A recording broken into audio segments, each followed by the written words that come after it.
तर भाई आपला गोलू भावाचा आज बर्थडे आहे भाई.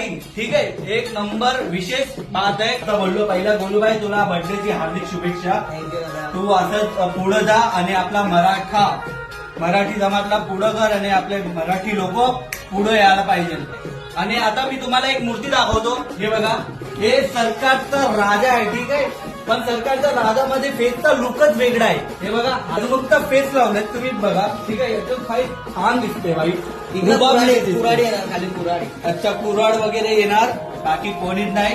गोलू भाई बोले तो अंगार, बाकी सब भंगार. आता गोलू भाई तुम्हाला काही बोलणार आहे. गोलू भाई क्या बोलणे वाले? आपला तिकडला बॅलेन्सिंग मूर्ती राहणार आहे. अच्छा. त्याच्यामध्ये काही पीओपी वगैरे मिक्स नाही ना. ओके, प्युअर मातीची आणि माझी जबाबदारी असणार गेट पर्यंत काढायची. अच्छा. पुढं त्यांची जबाबदारी, मग ते कुठून घेऊ. कुठून पण इंडियामध्ये कुठून पण मी गेट पर्यंत काढून देणार, बाकी ओके. त्यांची जबाबदारी. बॅलेन्सिंग मूर्ती, फुल बॅलेन्सिंग. अच्छा. तुम्ही जसा